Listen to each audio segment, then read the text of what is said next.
বাদশাহ হারুনের রশিদের জমানায় একজন আল্লাহর বান্দা ছিল, বুজুর্গ বান্দা, তার নাম হলো বাহলুল। আল্লাহর বান্দা একদিন সফর করা অবস্থায় রাস্তা দিয়ে হাঁটতেছেন, এমন সময় দেখে বাচ্চারা খেলাধুলা করতেছে মাঠের মধ্যে। বাহলুল পাগল তাকায় দেখে একটা বালক সন্তান খেলার মাঠে সবাই খেলাধুলা করে, ওই বালকটা কান্নাকাটি করে। আল্লাহর বান্দা বাহলুল পাগল, তিনি মনে করলেন ওই বাচ্চার হয়তো কোনো বিপদ, যার কারণে আল্লাহর বান্দা ওই বাহলুল বালকের মাথার মধ্যে হাত বোলায় বলেন, তুমি কেন কান্না করো? তোমার মা বাবা কি দুনিয়া থেকে বিদায় হয়ে গেছে, এই জন্য দুঃখে কষ্টে কান্না করো কিনা? ওই বালকটা বলে, না না না,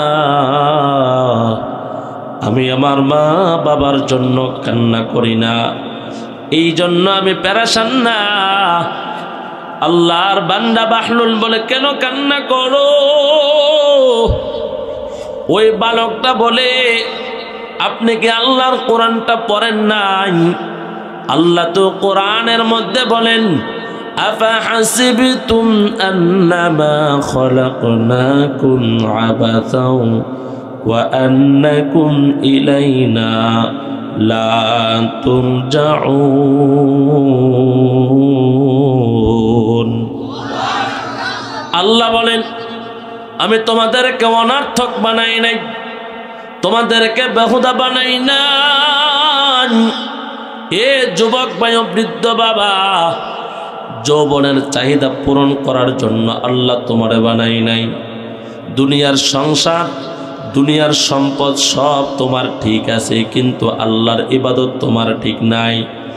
আল্লাহ কিন্তু দুনিয়ার রাজনীতির চারে থেকে আল্লাহকে বলে যাওয়ার জন্য বান্দা তোমারে বানাই নাই। আল্লাহ তোমারে ঘুমানোর জন্য বানাই নাই। আল্লাহ তোমারে বানাইছে, এই দুনিয়াটা হলো পরীক্ষার হল। এই হলের মধ্যে যেন এই দুনিয়া হলো ইবাদতের একটা জায়গা, এখানে ইবাদত করে পরকালের জান্নাতটা কামাই করার জন্য। এর নবীর উম্মতের দল, আজকে নামাজ না পড়ো আমরা জান্নাত চাই। ওই বাহলুল পাগল যুবকের, ওই বালকের মুখে আল্লাহর কোরআন তেলাওয়াতের আয়াত শুনে বড় আশ্চর্য হয়ে গেলেন। আহারি, একটা বাচ্চার মধ্যে পরকালের ভয় আছে, কিন্তু আমি আল্লাহর বান্দা, আমি এলাকার মধ্যে তাকায় দেখলাম কত মানুষের বয়স 50 হয়ে গেছে, কত মানুষের বয়স 40 হয়ে গেছে, নামাজ পড়ে না, নবীর সুন্নত অনুযায়ী চলে না, বিবিটারও পর্দা করাই না, কোরআন তেলাওয়াত করাই না, দিন ইসলাম বোঝে না, ইহুদি খ্রিস্টান বৌদ্ধ নাসারাদের মতন চলে। আল্লাহর বান্দা বলেন, ওই মানুষগুলার কি উপায় হবে পরকালে? ওই মানুষগুলা কি জবাব দিবে আমার আল্লাহর আদালতে? রে আলের টেক এলাকার যুবক, বাইতুল আকসা জামে মসজিদের মাহফিলে তোমরা আসছো। আল্লাহর ঘর মসজিদ, এটা ইবাদতের জায়গা। এই টঙ্গী এলাকার মধ্যে কত যুবকের বাবা দামি দামি বিল্ডিং বানাইছে, ওই বিল্ডিং এর ভিতরে থাকিয়া দামি খাটের ভিতরে ঘুমাও। আল্লাহর ঘর মসজিদ থেকে ফজরের সময় মুয়াজ্জিনের কণ্ঠে আজানের ধ্বনি ভাসে, হাইয়া আলাস সালাহ, হাইয়া আলাল ফালাহ।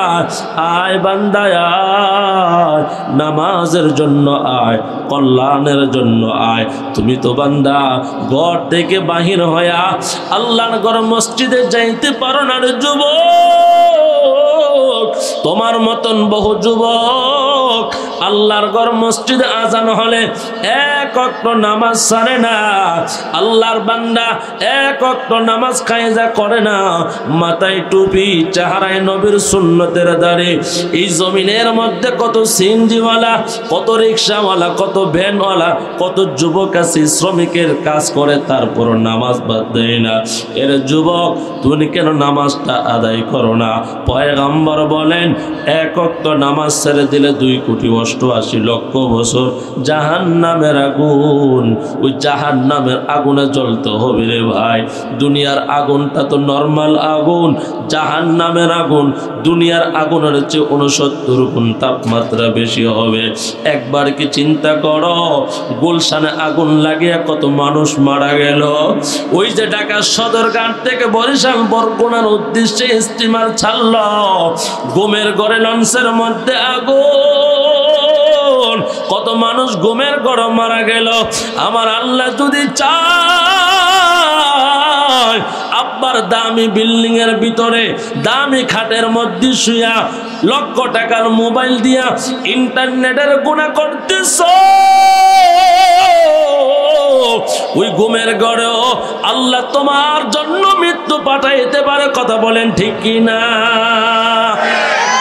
এরে বান্দা, কখন আমাদের মৃত্যু হবে আমরা জানি না, অতএব মৃত্যু আসার পূর্বে আল্লাহর হুকুম মেনে চলতে হবে, নবীর তরিকা অনুযায়ী চলতে হবে।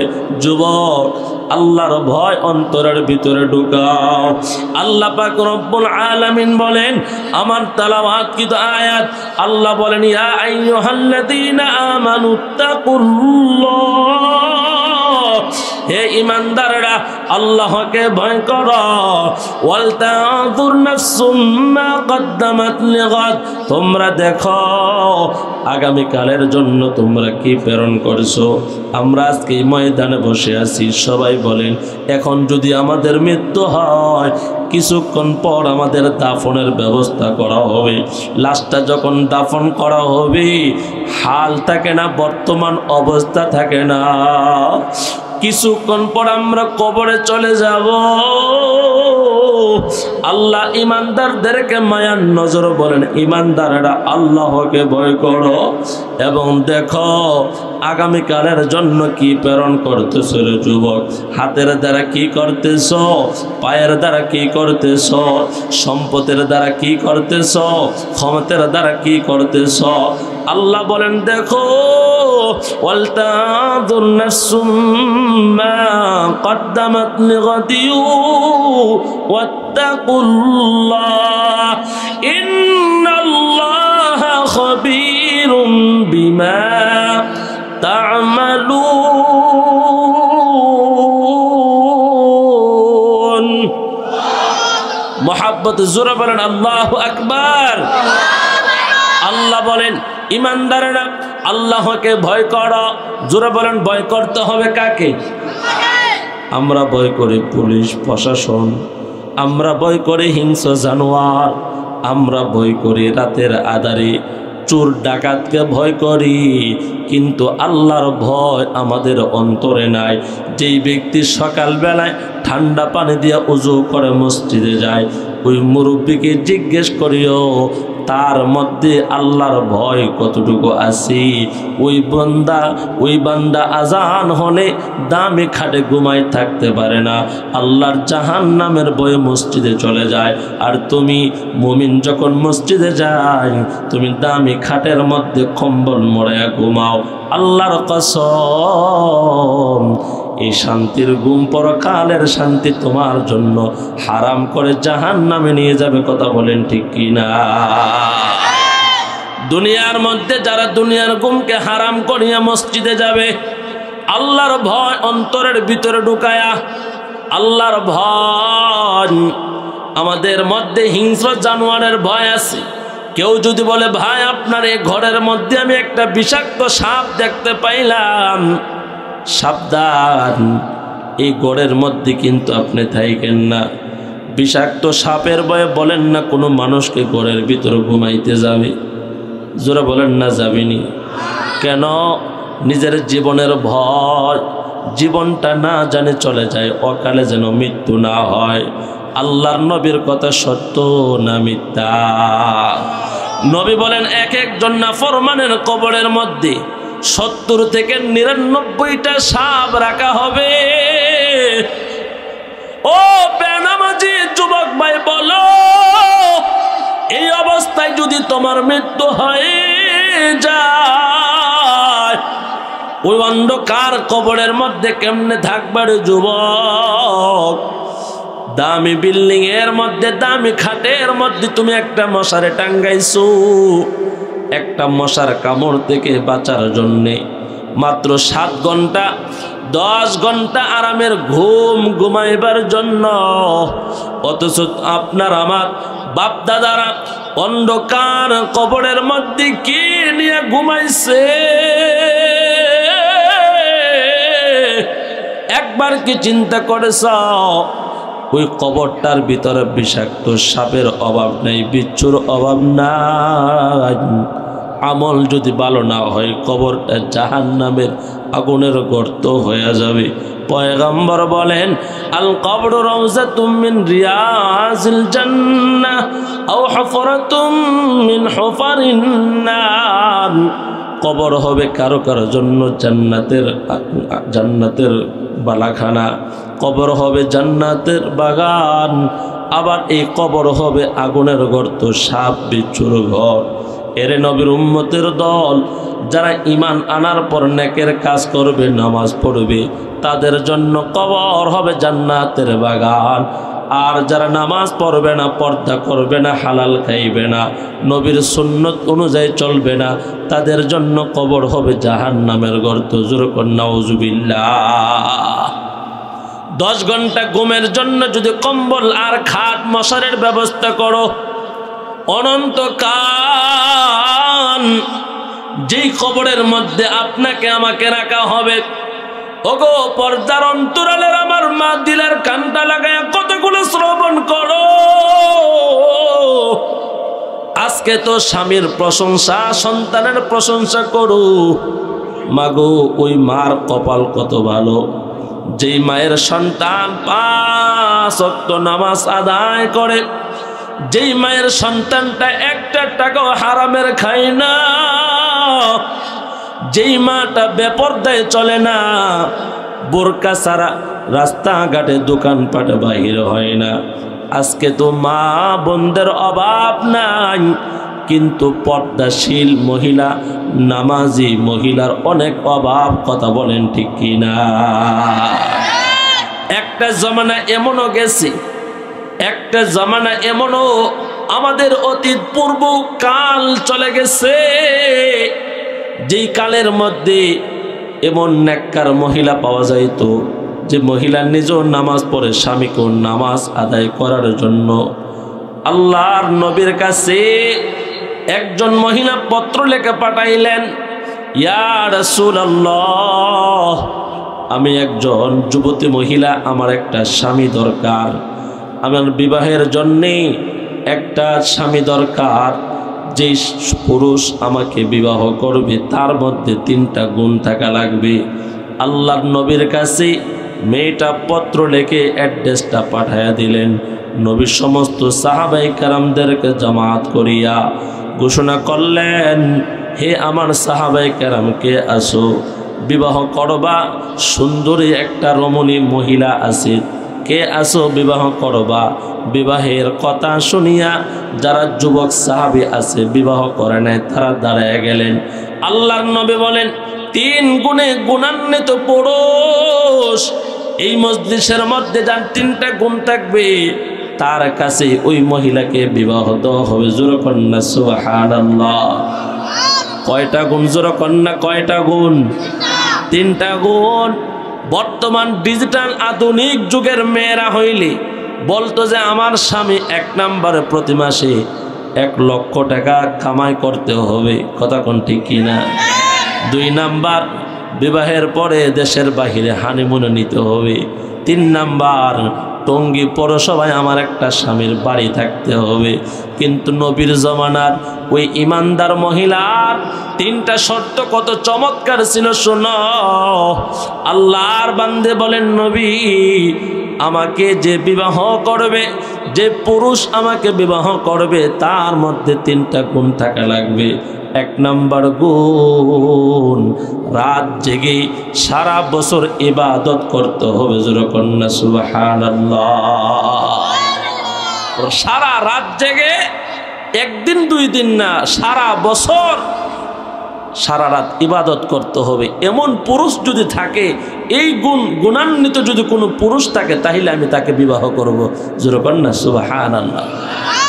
2 নাম্বার গুণ হলো সারা বছর রোজা রাখতে হবে, রোজা ভাঙতে পারবে না, বছরে একদিন রোজা ভাঙতে পারবে না, প্রতিদিন রোজা রাখা লাগবে। কন্যা সুবহানাল্লাহ। এমন গুণান্বিত পুরুষ পাওয়া যাইব নি বর্তমানে? যারা বলেন না পাওয়া যাইব। 3 নাম্বার হলো যে আল্লাহর বান্দা প্রতিদিন আল্লাহর কোরআন 1 খতম করবে। কোরআন কয় খতম প্রতিদিন? আমরা তো বছরও খুললা দেখি না। আসেনি এমন নেককার মানুষ? এই যুগে পাওয়া যাইব বিশ্রায়া? যারা বলেন না পাওয়া যাবে?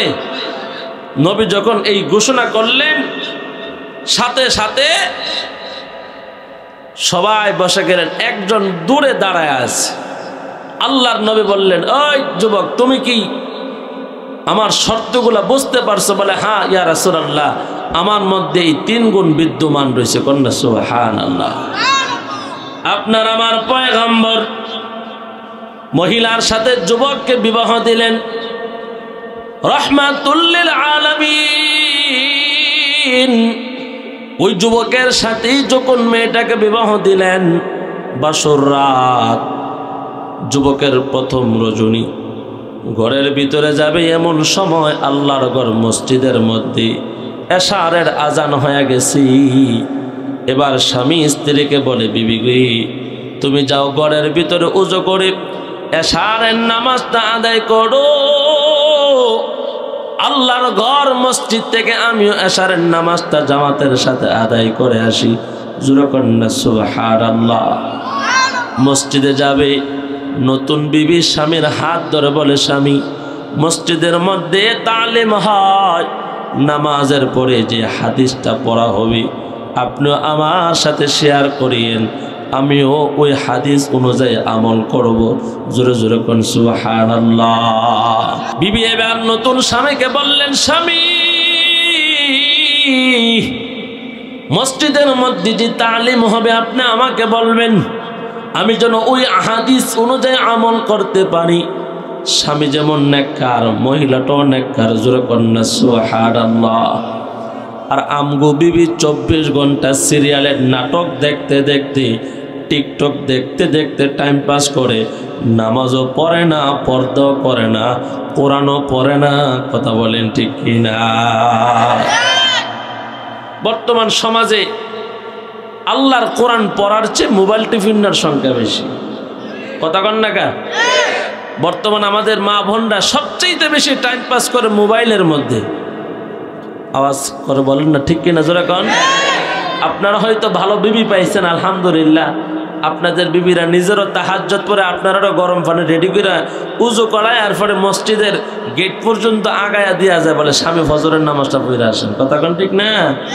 কিন্তু কিছু কিছু ভাইয়ারা এমন বিবি পাইছে, হে অফিসে যাবে সকাল 7টা বাজে, তো 6টা বাজে ওইটাই প্রস্তুতি নেয়, কিন্তু বিবি 8টা বাজে ঘুম থেকে ওঠে। আসতে কেন? জোরে কন ঠিক কিনা? আছে না নাই? অভাব নাই।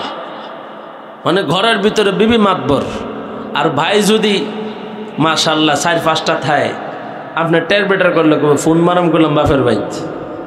কথা কোন ঠিক না? হুমকি মারে।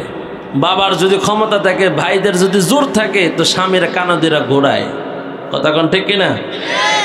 বর্তমানের নারী গণে যেমন ভাব দেখায়, বর্তমানের নারী গণে যেমন ভাব দেখায়, পুরুষগণে চলবে এবার বোরকা পরে গায়। নারীর জায়গাতে চলবে পুরুষ, নারীর জায়গাতে চলবে পুরুষ। পর্দা করিয়া তোরা দেখ, দেখরে চাহিয়া, ঘরের নারী রাস্তায় নামছে পর্দা সারিয়া। মাশাআল্লাহ, কাঁচা বাজার থেকে শুরু করে গরুর মাংস বাজার, আর মার্কেট তো এটা আরো আগে দখলে নিছে। এখন সব জায়গায় মা বোনরা পাওয়া যায়। আপনারা যান, আমরা বাধা দেই না, তবে একটু বোরকা পই না, একটু ওড়না দিয়া, একটু চেহারাটা ঢাইকা, একটু নিজের পেট পিঠ ঢাইকা যাওয়া দরকার। কথা বলেন ঠিক কিনা? খালা তো ভাই, মামা তো ভাই, আরো চাচতো ভাই, শালি লয়া নাচে সেটাই আবার দুলাভাই। কথা কোন ঠিক নেই? এই তো আসতেছে সামনে 14 ফেব্রুয়ারি, দেখবেন দেশের অবস্থাটা কি। ভালোবাসা দিবস, খালি সব ভালোবাসা, জায়েজ না জায়েজ, ভালো মন্দ যাচাই বাছাই নেই। কুকুর যেরকম ভালো মন্দ যাচাই বাছাই করে না, আর এক শ্রেণীর যুবকদের চরিত্র এত নিকৃষ্ট হয়ে গেছে যে আজ সব জায়গায় অবৈধ ভালোবাসার সাইলাভ ছড়াচ্ছে। ভালোবাসাটা খুব ভালো জিনিস। আমিও আমার আম্মাকে ভালোবাসি, আমি আমার আব্বাকে ভালোবাসি, আমি আমার স্ত্রীকে ভালোবাসি, আমি আমার সন্তানকে ভালোবাসি, আমি আমার মসজিদের ইমামকে ভালোবাসি, কিন্তু প্রেম সবার সাথে করা যায় না। কথা বলেন ঠিক কিনা জোরে কান? আজকে যারা এই 14 ফেব্রুয়ারি এনজয় করার জন্য বিভিন্ন পার্কে রেস্টুরেন্টে যারা যায়, সবগুলা অবৈধ ভালোবাসার সম্পর্ক। কথা বলেন ঠিক কিনা?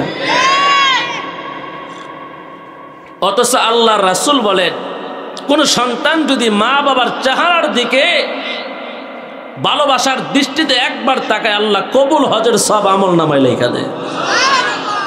আপনি প্রেমিকার দিকে ইমুর মধ্যে যে এই যে ছায়া দেন ভিডিও কল দিয়া, আপনি যে এই যে হোয়াটসঅ্যাপের মধ্যে যে একটা অপরিচিত মেয়ের সাথে যে আপনি ছায়া থাকেন ভিডিও কল দিয়া, প্রত্যেকটা দৃষ্টিতে জিনার গুনাহ আমল নামায় লেখা হচ্ছে। কথা কয় না কেন? আর জোরে আওয়াজ করে বলেন ঠিক কিনা জোরে কান? আপনি মনে করতেছেন হুজুর কেমনে জানে? ইমো, হোয়াটসঅ্যাপ, এই মেসেঞ্জার, এই সমস্ত সফটওয়্যারগুলা আজকে কি করতে হইব, কেমনে কি করতে হবে, এটা হুজুরের মোবাইলে ডাটা কালেকশন করলে এরা নিজের অ্যাড্রেস দিয়ে দেখাইতেছে, শিখাইতেছে। কথা কোন ঠিক কিনা? এই জন্য আসুন ভালোবাসা ভালো জায়গায় আমরা আদান প্রদান করি। স্ত্রীরে ভালোবাসেন, স্ত্রীকে নিয়ে ঘুরতে যান, স্ত্রীকে সময় দেন, রেস্টুরেন্টে নিয়ে খাবান, আমল নামায় সওয়াব লিখে দিবে। বাবা আদম আলাইহিস সালাতু ওয়াস সালামকেও আল্লাহ হাওয়া আলাইহিস সালাতু ওয়াস সালামকে ভালোবাসার জন্য বলছেন। জোরে কর না সুবহানাল্লাহ। যাই হোক ভাইরা আমার, ওই দিকে আমার কথা নয়, সংক্ষিপ্ত করে কথা কোনে বলি।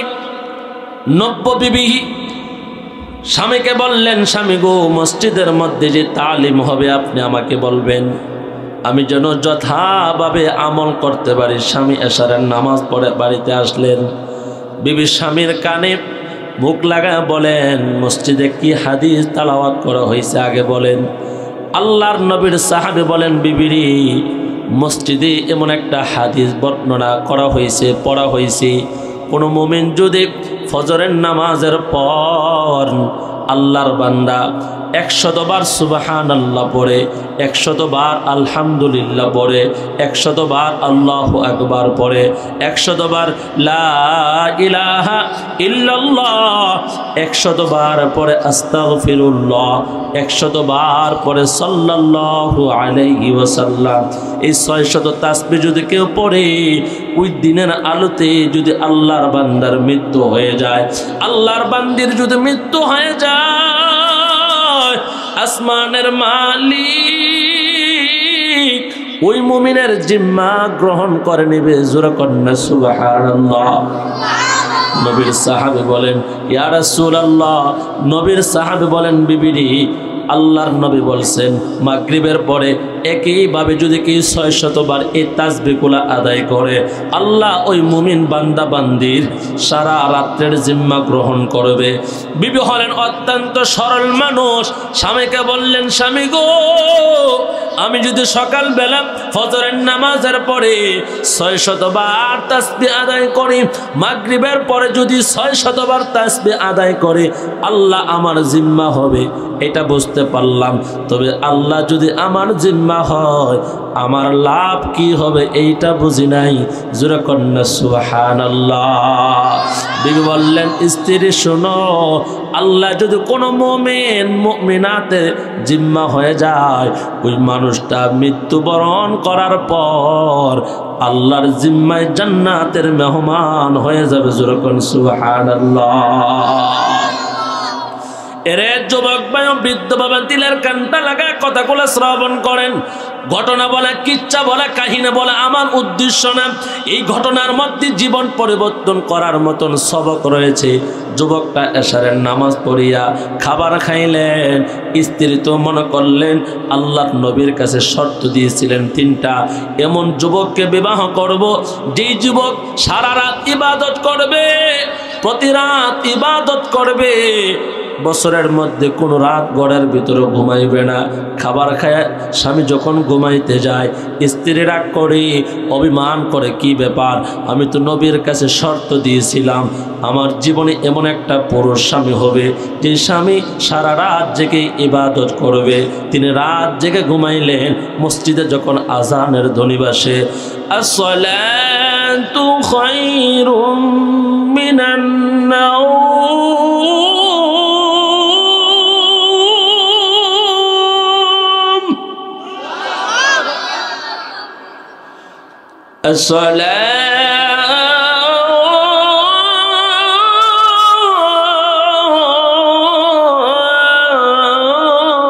আসসালাতু খায়রুম মিনান নাওম।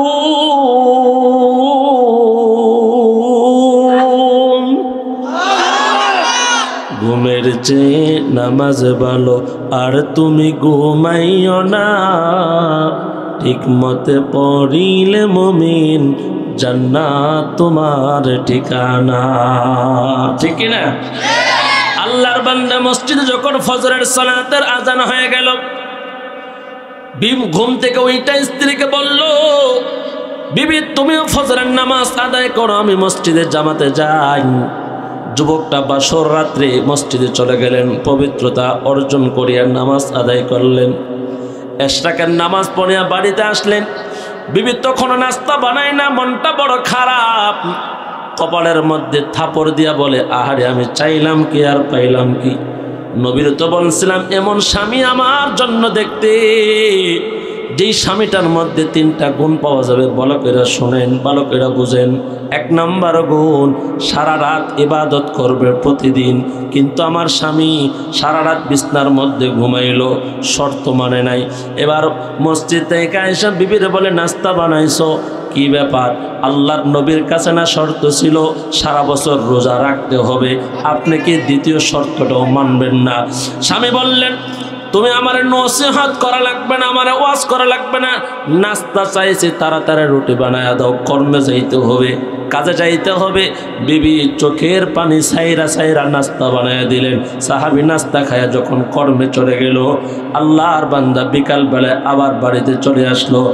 স্ত্রীর মন বড় খারাপ, কয় আমি চাইলাম কি আর পাইলাম কি। 1 নম্বর শর্ত মানে নাই, 2 নম্বর শর্ত মানে নাই, 3 নম্বর শর্তটা মনে আসেনি আপনাদের? কি করা? কথা কন না, কি করা? 3 নম্বর শর্তটা কি? কোরআন খতম করা। প্রতিদিন কয় খতম? মাশাআল্লাহ, খুব সচেতন শ্রোতা পাইছি আজকে, জোরে বলেন মারহাবা। আল্লাহর বিবি, আল্লাহর বান্দা যখন কর্ম থেকে বাড়ির মধ্যে ফিরল, কোরআন তেলাওয়াত করল না, কিন্তু বিবির মনটা বড় খারাপ। 2 নম্বর হলো সারা বছর রোজা রাখতে হবে। পয়গম্বর একটা রোজাও রাখতে দেখি নাই। আল্লাহর নবীকে ওই সাহাবী বলেন, ইয়া রাসূলুল্লাহ, ইয়া হাবিবাল্লাহ, আপনি গত বছর সাহাবায়ে কেরামদেরকে বলছিলেন, হে আমার সাহাবীরা শোনো, এই তো রজব মাস আসছে, সামনে হলো শাবান, এরপর হলো রমাদান। রমজানের 1 মাস 30টা রোজা যদি কোনো মুমিন রাখে, একটা রোজার কারণে আল্লাহ তাআলা 10টা রোজার সব আমল নামায় লিখে দিবে। সুবহানাল্লাহ। 30 দিন যদি 30টা রোজা রাখে, 10 দিয়ে পূরণ দিলে কত হয়? 300। কথা কোন ঠিক না? বছর কয় দিনে? 365 দিনে। যেরকম কয় দিনে? 365 দিনে। নবীর সাহাবী বলেন, ইয়া রাসূলুল্লাহ, আমি গত বছর রমজানের 30টা রোজা রাখলাম, তাহলে আপনার জবানের কথা অনুযায়ী 30টা রোজারে যদি 10 দিয়ে পূরণ দেওয়া হয়, 300 দিনের রোজা আমার কমপ্লিট। স্ত্রী এবার কন, আরো যে 65 দিন আছে এটার কি হবে? স্ত্রীকে স্বামী বলেন, বিবিরে, যে স্বামী 300 দিনের সমাপ্ত করতে পারে, মামলা খারিজ করতে পারে, খালাস করতে পারে, ওই স্বামীর কাছে 65 দিনের সমাধান আছে। জোরে কন্যা সুবহানাল্লাহ। আল্লাহর নবীকে সাহাবী বলেন, ইয়া রাসূলুল্লাহ, ইয়া হাবিবাল্লাহ, আপনি বলছিলেন রমজানের পরে একটা মাস শাওয়াল মাস। গ্রামে গঞ্জে আমাদের মা চাচিরা শাওয়াল মাসের রোজাকে 6 মাস রোজা কয়। নবী বলেন, এই শাওয়ালের চাঁদে কেউ যদি 6টা রোজা রাখে, জোরে কন্যা কয়টা? 6টা রোজা রাখলে আল্লাহর নবী বলেন একটা রোজার কারণে আল্লাহ 10টা রোজার সব আমল নামাই লিখে দিবে। ওগো নবীজি,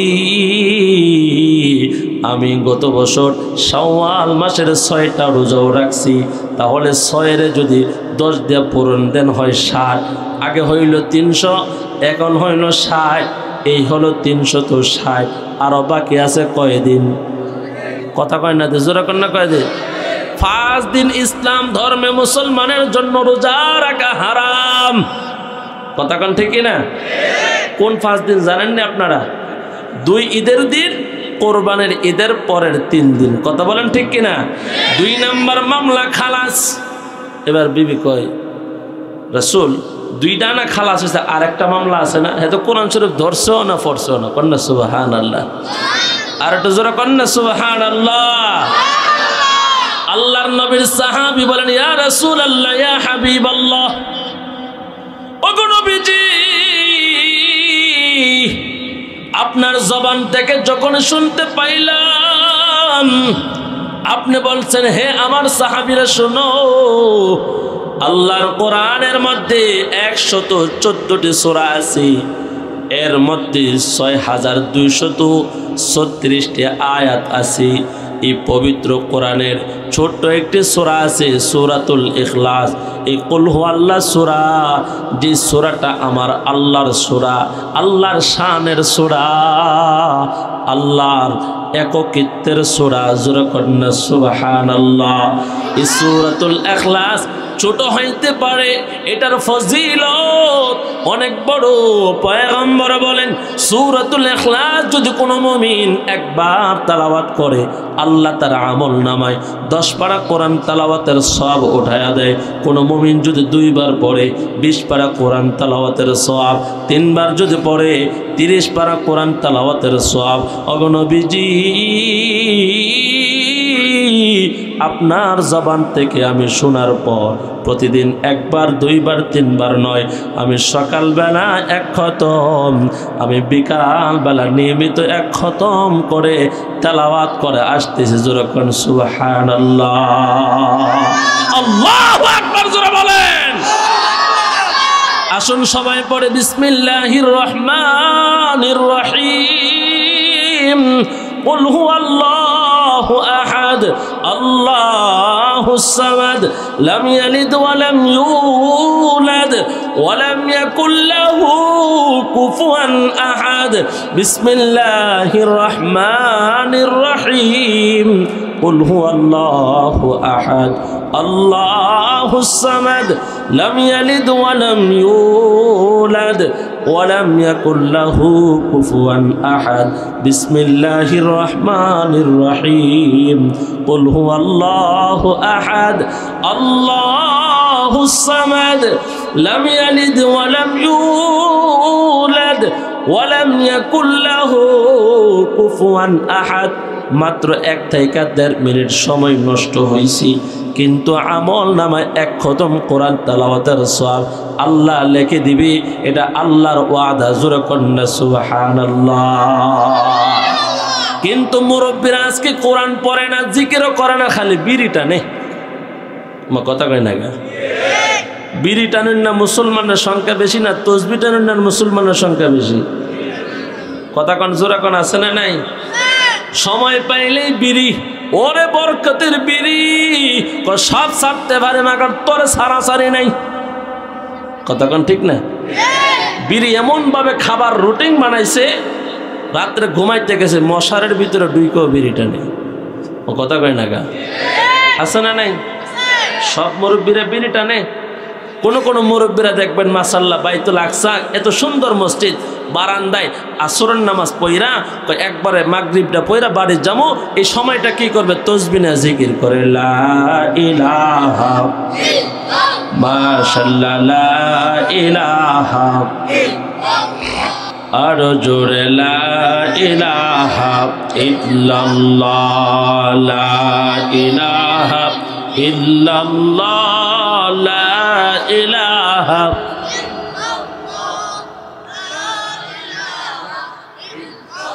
লা ইলাহা ইল্লাল্লাহ মুহাম্মাদুর রাসূলুল্লাহ। সকলে পড়ে সাল্লাল্লাহু আলাইহি ওয়াসাল্লাম। খারাপ লাগতেছে আপনাদের? আর কিছুক্ষণ চলবে ইনশাআল্লাহ। নারে তাকবীর। আমার ভাইয়েরা, তাহলে বেশি বেশি করে জিকির করবেন না বিড়ি টানবেন? তাসবিহ টানলে খুশি হয় কে? মহাব্বত জোরে কন্যা তাসবিহ পড়লে খুশি হয় কে? আর বিড়ি টানলে খুশি হয় কে? একটু জোরে করেন, যারা পকেটে বিড়ি আছে এরা যেন শুনে, এরা আবার বিড়ি টানতে টানতে কানে কম শুনে। জোরে করেন, বিড়ি টানলে খুশি হয় কে? বেনসন টানলে? হ্যাঁ, মুরব্বীরা আকিস বিড়ি আমল বিড়ি টানে, আমগো ফুলা ফেনে বেনসন সিগারেট টানে। কথা কোন ঠিক না? এই অভাবের দিনে কেউ কারো কাছ থেকে 500 টাকা হাওলাত চাইলে দিবে না, কিন্তু বিড়ি চাইলে বাপে ফুতরে হাওলাত দেখো, আমার কাছে না থাকলে হেতে আইনা চলতারাম। কথা কোন ঠিক কিনা? তাহলে আপনারা কি আজকে থেকে তাসবিহ পড়বেন? রাজি আছেন না ইনশাআল্লাহ? আল্লাহ বলেন জিকির করো, ইয়া আইয়ুহাল্লাযীনা আমানু যকুরুল্লাহ যিকরান কাসীরা ওয়াসাব্বিহুহু বুকরাতাও ওয়া আসীলা। আল্লাহ বলেন ঈমানদাররা অধিক পরিমাণে জিকির করো, সকাল সন্ধ্যা জিকির করো। কি পরিমাণ পড়বা? 500, 100, 1000 না না না। আল্লাহ বলেন উযকুরুল্লাহ যিকরান কাসীরা, যত পারো তত পড়ো, যত পারো তত পড়ো। ভাই তাসবিহ হাতে নিয়ে জিকির করতে হবে, বিষয়টা এমন না আপনি হাঁটতেছেন, আপনি দাঁড়ায় আছেন, আপনি শুয়ে আছেন, আপনি ব্যবসা করতেছেন, আপনি চাকরিতে কর্মরত আছেন, আপনি রিক্সা চালাচ্ছেন, আপনি ভ্যান চালাচ্ছেন, যেখানেই থাকেন মাঝে মাঝে লা ইলাহা ইল্লাল্লাহ লা ইলাহা ইল্লাল্লাহ লা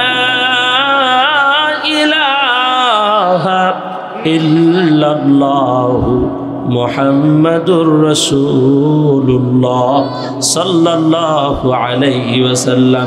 এই কালিমার ওজন কত জানো? তোমার জবানের কালিমা যদি আল্লাহর কাছে পছন্দ হয়ে যায়, এই তাসবিহ মিজানের পাল্লায় রাখা হলে জান্নাতে যাওয়ার জন্য যথেষ্ট হবে। কন্যা সুবহানাল্লাহ। এই কালিমার ওজন এত বেশি, কেউ যদি পড়ে লা ইলাহা ইল্লাল্লাহ এতটুকু পরে সে মৃত্যুবরণ করছে, আর কোনো আমল করে নাই, ইবাদত করে নাই, নামাজ পড়ে নাই, রোজা রাখে নাই, হজ করে নাই, যাকাত দেয় নাই, কিন্তু এই লা ইলাহা ইল্লাল্লাহ পয়রা মরে গেছে। পয়গম্বর বলে তার আমল নামায় মিজানের পাল্লায় এত নেকি উঠানো হবে যে আল্লাহর বান্দা জান্নাতে যাওয়ার জন্য যথেষ্ট হয়ে যাবে। অথচ আমরা এই তাসবিহ পড়তে রাজি না।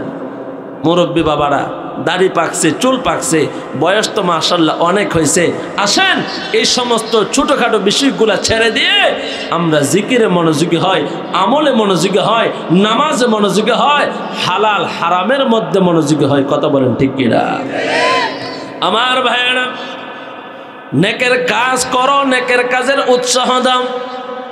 নেকের কাজ যদিও ছোট হয় ছাড়ব না, গুনার কাজ যদিও ছোট হয় করব না। রাজি আছেন ইনশাআল্লাহ? আমার ভাইয়েরা, বড় বড় কাজ করলেই যে আল্লাহর কাছে কবুল হয়ে যাবে বিষয়টা এমন না।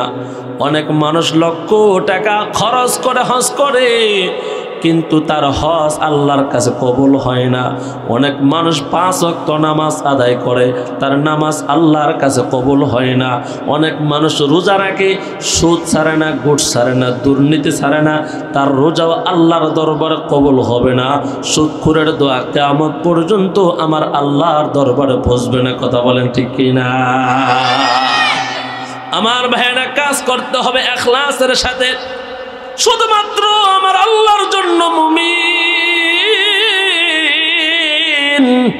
মানুষকে দেখানোর জন্য কোনো কাজ করা যাবে না। আল্লাহ বলেন, কুল ইন্না সালাতি ওয়া নুসুকি ওয়া মাহইয়ায়া ওয়া মামাতি লিল্লাহ ওয়া মামাতি লিল্লাহি রাব্বিল আলামিন।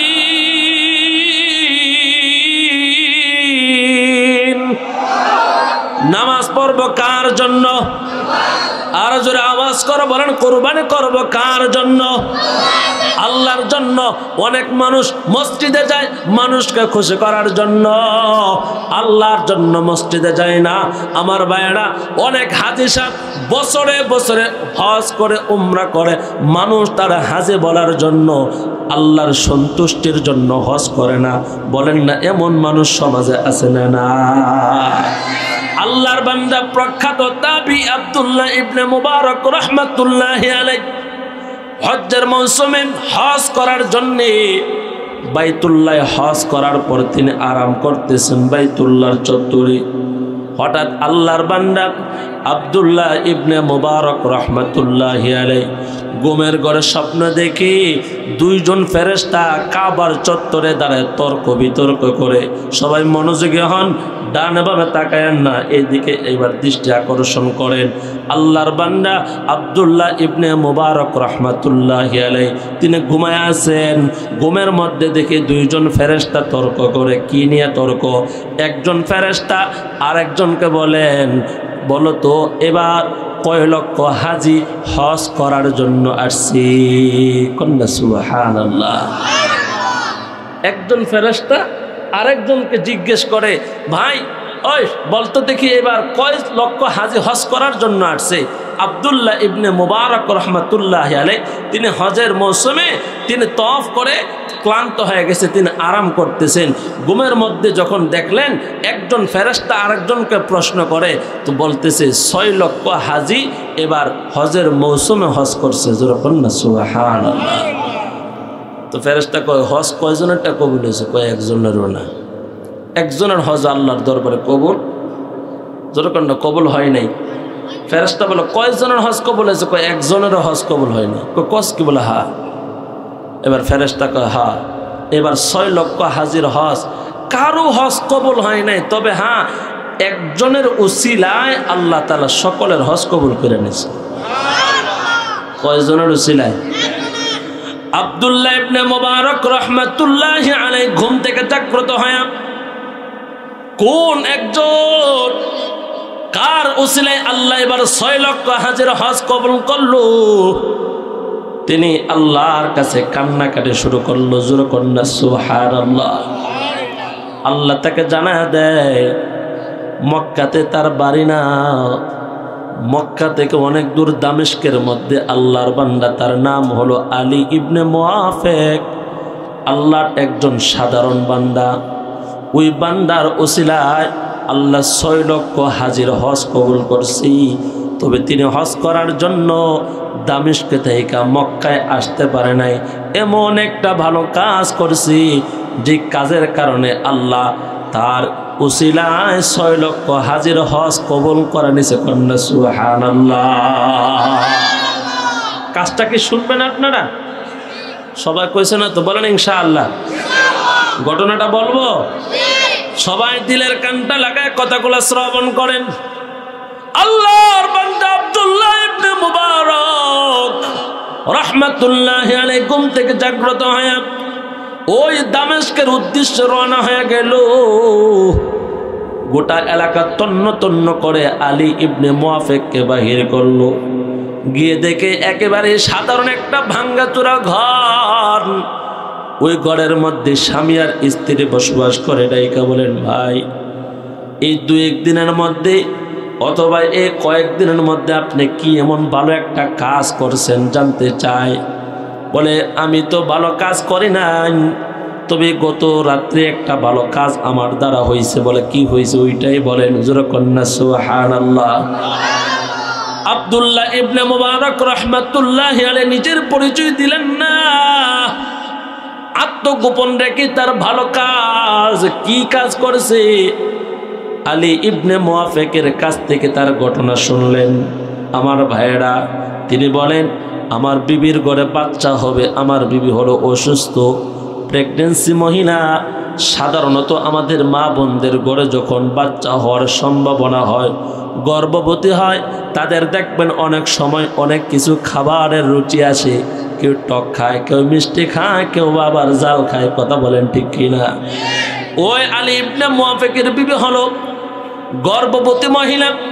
রাত্রের গভীরে সমাজের সমস্ত মানুষ যখন ঘুমের ঘরে ঘুমাইতে গেছে, এমন সময় তার গোশত খাইবার মন চাইছে। গোশত রাতের বেলায় গভীর রজনী কোথায় গোশত পাবে? ঘরের দরজা যখন খুললেন, তাকায় দেখেন নাকের ভিতরে খুব সুস্বাদু গোশতের ঘ্রাণ ঢুকতেছে। কন্যা সুবহানাল্লাহ। প্রতিবেশীর ঘর, রাতের আধারে কিভাবে তার কাছে যাবে গোশতের জন্য, কিন্তু লজ্জা না রাখিয়া আলী ইবনে মুআফিক বিবির আবদার পুরা করার জন্য প্রতিবেশীর ঘরের দরজার মধ্যে গিয়ে আঘাত করলেন। কে আছেন?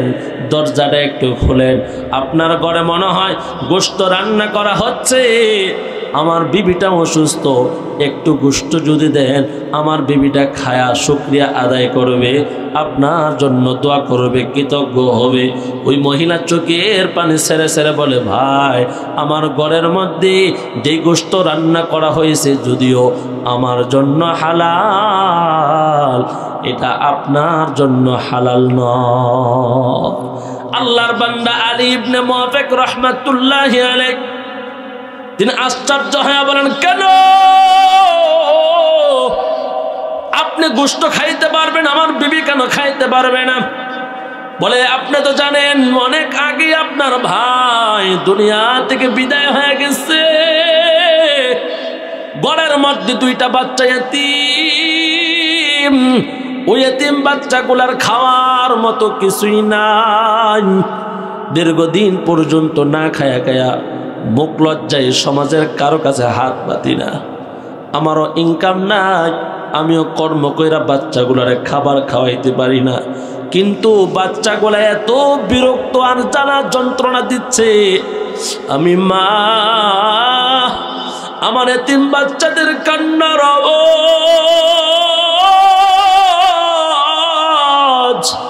আমি সহ্য করতে পারি না।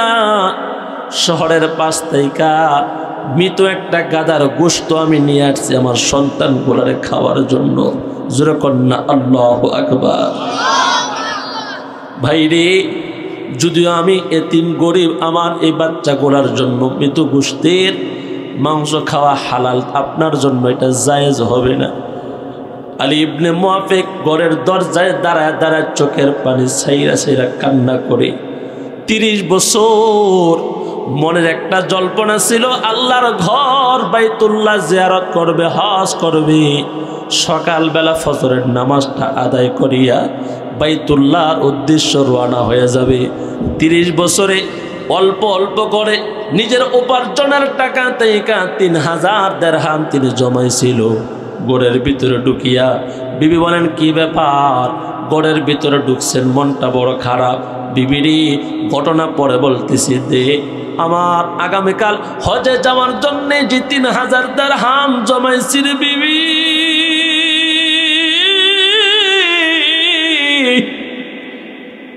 আমি হজ করতে যাব না, হজের টাকাগুলো প্রতিবেশী এতিম বাচ্চাদেরকে দান করতে চাই। এদের ঘরের ভিতরে চুলায় আগুন জ্বলে না, 3 বেলার খাবার খায় না, এদের কষ্ট শুনি আমার চোখ দিয়ে পানি ঝরতেছে। আমি আলী ইবনে মুআফিক বাঁচলে আবার হজ করতে পারবো, আগে আমার প্রতিবেশীর হকটা আদায় করতে দে। 3000 দিরহাম নিয়া ওই গরিব মহিলার হাতের মধ্যে দিয়া বলেন, এতিম বাচ্চাদের জন্য খাবারের ব্যবস্থা করেন। আমি এবার হজ করতে যাব না। টাকাগুলা দিয়া আসমানের দিকে তাকায় বলে, ওরে দয়ার মালিক,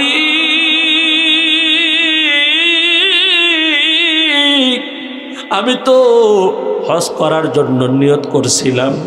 আল্লাহ, আমি যে ভালো কাজটা করছি এটা তোমার জন্যই করছি, এটা দুনিয়ার কাউকে খুশি করার জন্য করি নাই, কেউ জানেও না। আল্লাহ গো, মৃত্যুর পূর্বে তুমি আমার হজ করার তৌফিক দিও। আল্লাহ, আমার ভালো কর্মটা তুমি কবুল করে নিও। আল্লাহর কাছে এই কাজটা এত পছন্দ হয়েছে, এত ভালো লাগছে। আল্লাহ, এই ভালো কাজের উসিলায় ওই মক্কার 6 লক্ষ হাজির হজ কবুল করে নিছে। কন্যা সুবহানাল্লাহ। আমার ভাইয়েরা, ভালো কাজ অল্প ছোট হইতে পারে, এই জন্য আমরা নিয়ত করব, ছাড়ব না। আল্লাহর প্রিয় বান্দা হযরত বাইজিদ মুস্তাফি রাহমাতুল্লাহি আলাইহি, যুগ শ্রেষ্ঠ এত বড় আল্লাহর ওলি, বাইজিদ জান্নাতে যাওয়ার পর তার প্রতিবেশী ঘুমের ঘরে স্বপ্নে দেখে বাইজিদ জান্নাতের ভিতরে বড় আনন্দ আছে। ঘুমের মধ্যে প্রশ্ন করে, বাইজিদ এত হাদিস পড়াইলা, জিকিরের হালকা দিলা, এত মুরিদ বানাইলা, এত ওয়াজ নসিহত করলা, তাহাজ্জুদ পড়লা, এত দিনের কাজ করলা, বাইজিদ আল্লাহ তোমার কোন কাজটা পছন্দ করছি? হযরত বাইজিদ মুস্তাফি রাহমাতুল্লাহি আলাইহি বলে, এত নামাজ পড়লাম, এত তাহাজ্জুদ পড়লাম, ইশরাক আওয়াবিন চাস্তার নামাজ পড়লাম, আল্লাহ এইগুলার জন্য আমার জান্নাত দেই নাই।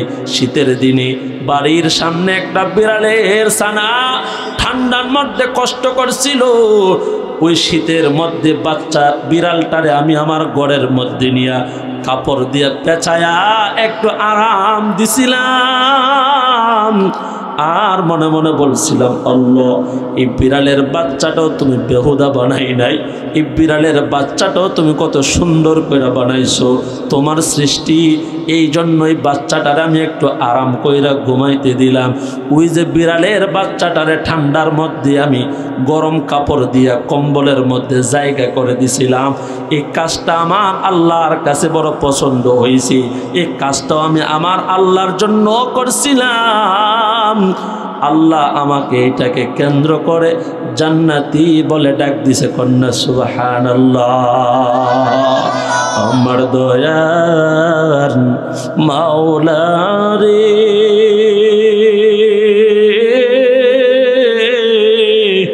আমার মায়ার মাবুদ রে, কোথায় গেলে পাবো তোমার ঠিকানা?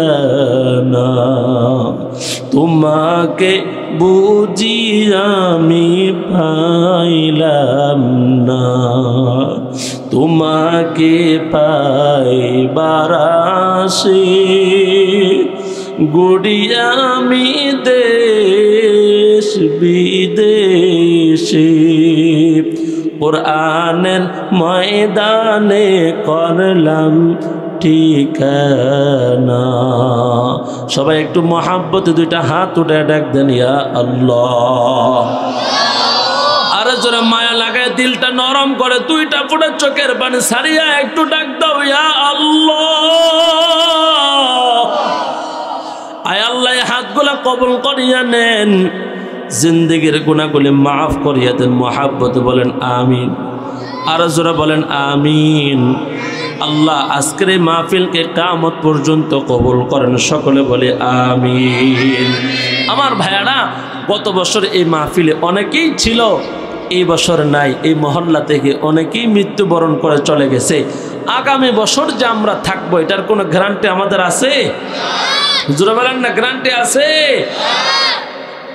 হঠাৎ আজরাইল পাঠাইয়া তোরে নিতে পারে তুলিয়া, কিসের আশায় রইলি রে মন মালিক রে বলিয়া, ও তুই মালিক রে বলিয়া। আমাদের সকলের মালিককে হঠাৎ আজরাইল পাঠাইয়া তোরে নিতে পারে তুলিয়া, কিসের আশায় রইলি রে মন মালিক রে বলিয়া, ও তুই মালিক রে বলিয়া। ধন সম্পদ পাইয়া হাতে করলি জমিদারি, ক্ষমতার অহংকারে করলি বাহাদুরি, ও তুই করলি বাহাদুরি। ও তোর রেশমি পোশাক সোনার আংটি, ও তোর রেশমি পোশাক সোনার আংটি, নেবে স্বজনরা খুলিয়া, কিসের আশাই রইনি এমন মালিক রে বলিয়া। আমাদের সকলের মালিকে আল্লাহর ঘর মসজিদ। আমরা তো আল্লাহর জন্য এখানে আসছি। আমাদের হায়াতের মালিকে, মওতের মালিকে, আমাদেরকে যে রিজিক দিয়েছেন এই রিজিক দেওয়ার মালিকে, যে সম্পদের মালিক আল্লাহ বানাইছে, সম্পদ দান করেছেন কি?